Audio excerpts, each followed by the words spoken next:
तो फाइनली ढूंढ लिया आपने। हाँ, मुझे उम्मीद है ढूंढ लोगे। आज की इस वीडियो में मैं आपको बताऊंगा कक्षा 9वीं इतिहास, आपका अंतिम पाठ है ये। पाठ का नाम है, क्या नाम है पाठ का? पहनावे का सामाजिक इतिहास। यानी कि हम जो पहन रहे हैं कपड़े, उनके बारे में क्या घटित होने वाला है इस पाठ में, वही सब कुछ हम इस वीडियो में जानेंगे। और इस वीडियो में पहले आपको इसकी कहानी बताएंगे, उसके बाद में महत्वपूर्ण प्रश्न उत्तर जो आपके पेपर में आ सकते हैं। और ये वीडियो हिंदी मीडियम स्टूडेंट्स के लिए है, एनसीईआरटी, सीबीएसई, एचबीएससी, ठीक है। तो ये है अपना, और यहाँ पे बस इसी के बारे में जानेंगे। मैं हूं अजय और आप देख रहे हैं सीसीएल क्लास। अब जानते हैं इस कहानी को। देखो, एक कानून आता है, पहले तो कानून के बारे में जानते हैं। समचोरी कानून, ठीक है ना। क्या है समचोरी कानून? ये कानून क्या बोलता है कि 1200 के आसपास का टाइम है, मतलब 1200 तो बहुत टाइम पहले की बात हो गई ना। 1200 से फ्रांस का क्रांति जो हुई थी 1789 को, उस क्रांति के से पहले, मतलब फ्रांस की जो क्रांति हुई उस क्रांति से पहले जो है एक कानून चलता था सारे देशों में, पूरे यूरोप के अंदर। नाम था समचोरी कानून। अब इस कानून के तहत क्या होता था कि जो कुछ भी राजा चाहेगा कि तुम्हें ये चाय पीनी है, नहीं पीनी है, तुम्हें ये कपड़ा पहनना है, नहीं पहनना है, तुम टोपी पहन सकते हो देश के अंदर या नहीं पहन सकते, वो सारी चीजें तय करेगा एक राजा, वहां का जो भी कानून था, ठीक है। तो उस कानून के हिसाब से उसी को बोला जाता है समचोरी कानून। यानी कि लोगों को अपनी इच्छा के अनुसार कुछ नहीं कर सकते थे। तुम्हें जैसे आपने देखा होगा ना फिल्म झांसी की रानी, भी देखे होंगे, कुछ नाटक वाटक देखे होंगे पुराने टाइम के, तो उसमें क्या दिखाते हैं, अंग्रेज जो है लाल सा कोट पहन के आते हैं, सिर पे टोपी, ठीक है, वो सारी चीजें। तो वहां का वो कानून था, वो फिक्स था, तुम उसको बदल नहीं सकते थे, ठीक है। तो उसी को बोला जाता था समचोरी कानून। 1789 के बाद में उसको हटा दिया गया, ठीक है। तो अब ये तो हुआ। अब कपड़े के साथ क्या हुआ? ये तो छोटा सा कानून था। अब कपड़े के साथ क्या हो रहा था? कपड़ा क्या था? कपड़ा जो हम पहनते हैं, माना जाता है शुरुआत में लोगों के पास कपड़े नहीं थे, लोग ऐसे ही घूमते थे बिना कपड़ों के, ठीक है। लेकिन अब बिना कपड़ों के सर्दी गर्मी को भी संभालना पड़ेगा यार, कुछ तो करेंगे। तो उन्होंने क्या किया, पत्ते ढकने शुरू कर दिए, शेर चीतों की खाल ढकनी शुरू कर दी। लेकिन वो कब तक टिकेगी? वो शेर चीते तो ज्यादा दिन टिकेंगे नहीं, है ना। लेकिन वो आदमी मर गए और आगे आगे और भी बढ़िया चीजें करने की कोशिश कर रहे थे। चीन में सुई का आविष्कार हो गया, धागे का आविष्कार हो गया। अब जो सुई और धागा जो चल पड़ा वो तो सही है यार, मतलब कपड़ा बना सकते हो।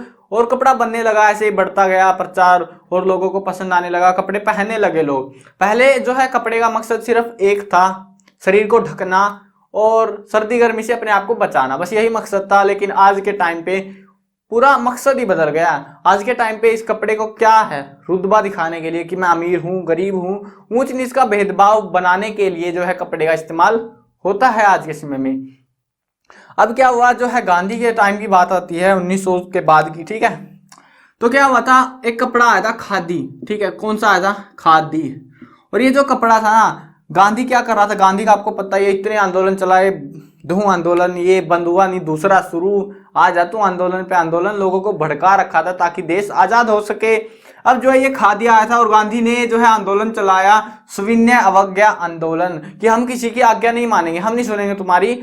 चलो ये उसमें जो है उसके बाद में क्या किया, असहयोग आंदोलन चला दिया थोड़े दिनों के बाद में, ठीक है। अब असहयोग आंदोलन में क्या हुआ, असहयोग आंदोलन में हम सहयोग भी नहीं देंगे तुम्हें, तुम्हारी मदद नहीं करेंगे, तुम्हें कुछ देंगे भी नहीं, ठीक है, तुमसे कुछ लेंगे भी नहीं, ऐसा सीन कर दिया उसने। और असहयोग आंदोलन के तहत उसने बोला कि तुम लोग खादी पहनो, बाहर के जो विदेशी कपड़े हैं उनको मत पहनो, ऐसा बोल दिया गांधी ने। अब खादी जो है क्या हो रहा था, खादी लोगों ने मान भी लिया, बहुत सारे लोगों ने मान लिया, लेकिन बहुत सारे लोगों ने नहीं भी माना। क्यों नहीं माना? क्योंकि खादी का पंगा क्या था, खादी जो कपड़ा था ना वो बहुत महंगा था विदेशी कपड़ों के मुकाबले। अब लोग क्या थे, गरीब थे। अब गरीब लोग थे तो क्या कर पाएंगे भाई, आप भी सोच के देखो ना, ज्यादा महंगा खरीदेंगे कि सस्ता? अगर आप गरीब हो तो महंगा लोगे कि सस्ता? सस्ता लोगे ना। तो सस्ता तो था नहीं ये, तो इस वजह से लोग उन्हीं कपड़ों को पहनना ज्यादा पसंद करने लगे, ठीक है। तो खादी, लेकिन गांधी ने अपनी तरफ से पूरी वो करी, कोशिश करी। और यहाँ पे एक चरखा निकल के आया, ठीक है, एक चरखा निकल के आया, एक मशीन थी ये, जिससे जो है खादी कपड़ा वपड़ा बनता था, ठीक है। इसके ऊपर लपेटा जाता था ऐसे गोल गोल गोल गोल, और पता नहीं, मुझे नहीं पता कैसे बनता था, बट कपड़ा बनता था इससे। और क्या होता था, कांग्रेस ने क्या किया, कांग्रेस के साथ ही था गांधी, और कांग्रेस ने क्या किया, पूरे देश में चरखे बंटवा दिए महिलाओं के लिए, अलग अलग गाँव में, ताकि महिलाएं अपने कपड़े वपड़े बना सके। लेकिन बहुत सारे लोगों की मदद भी हुई इससे, ऐसा नहीं कि मदद नहीं हुई, मदद बहुत ज्यादा हुई लोगों की, लेकिन ज्यादा नहीं चल पाया। क्योंकि देखो गांधी तो खुद धोती में घूमता था, है ना, जवाहरलाल नेहरू जब भारत आया तो उसने धोती कुर्ता अपना लिया।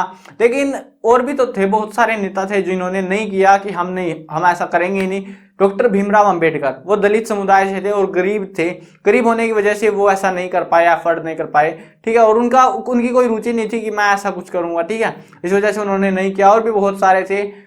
तो ये पंगा हुआ था कपड़े के साथ में, ठीक है। मुझे उम्मीद है, और आज का कपड़ा तो आपको दिखता ही है, क्या फायदा है इस कपड़े का, सारी चीजें आपको मिल जाती है आज के इस कपड़े में। नए नए कपड़े बनने लगे। पहले क्या था, पहले जो है कच्चे माल से कपड़े तैयार होते थे, लेकिन आज के टाइम पे केमिकलों से भी कपड़े तैयार हो जाते हैं, सही है ना। तो ये सारी चीजें होने लगी कपड़े के साथ में। तो बस यही था वीडियो में, तो मुझे उम्मीद है समझ में आया होगा। अब जो है बात आती है थोड़ी सी इंपॉर्टेंट क्वेश्चन जो आपके एग्जाम्स में आते हैं, पेपर में आते हैं। तो महत्वपूर्ण प्रश्न उत्तर कौन से है। एक तो आपका जो समचूरी कानून है, ये बहुत ज्यादा इंपॉर्टेंट है, इसको जरूर से कर लेना आप लोग। समचूरी कानून क्या था, बस इतना ही पूछेंगे, ज्यादा नहीं पूछेंगे। समचूरी कानून के बारे में बता दो, उसमें आप चाहो तो इसका टाइम बता सकते हो, नहीं तो आपको कानून तो पता रहेगा यार। यूरोप में राजा की मर्जी के बिना तुम कुछ नहीं कर सकते, ना कपड़े अपनी मर्जी के पहन सकते, ना खाना अपनी मर्जी का खा सकते। तो वो था समचूरी कानून, ठीक है, उसको कर लेना। उसके अलावा जो है असहयोग आंदोलन गांधी के द्वारा कैसे शुरू हुआ, क्या हुआ, क्या पंगा हुआ, तो वो पूछा जा सकता है। असहयोग आंदोलन गांधी, ठीक है। तो ये तीन चीजें, असहयोग आंदोलन में क्या क्या हुआ, गांधी ने असहयोग आंदोलन की मदद से क्या किया, और खादी भी इसी का एक हिस्सा आता है, बस छोटा सा। असहयोग आंदोलन के बाद खादी की शुरुआत हो गई थी, ठीक है, उसी में हो गई थी हालांकि, ठीक है। तो ये दो क्वेश्चन है, एक तो समचूरी कानून और एक असहयोग आंदोलन, ये दो क्वेश्चन कर लेना, बहुत काम किया है। बाकी मैंने इंपॉर्टेंट क्वेश्चंस की वीडियो बना रखी है, अगर आप चाहो तो उसको देख सकते हो, जिसमें मैंने आपके 8 के 8 चैप्टर कवर करवा रखे हैं और उसमें से आपको इंपॉर्टेंट क्वेश्चंस बता रखे हैं। मैं कवर करने वाला हूं क्लास 8, 9, 10, 11 और 12th क्लास की सभी सब्जेक्ट्स की वीडियोस। अगर नहीं मिस करना चाहते तो इस तरह में सब्सक्राइब का बटन है, सब्सक्राइब कर लो, साथ में घंटी आएगी उसको दबा देना, ताकि कोई भी अपडेट आपसे छूटने ना पाए।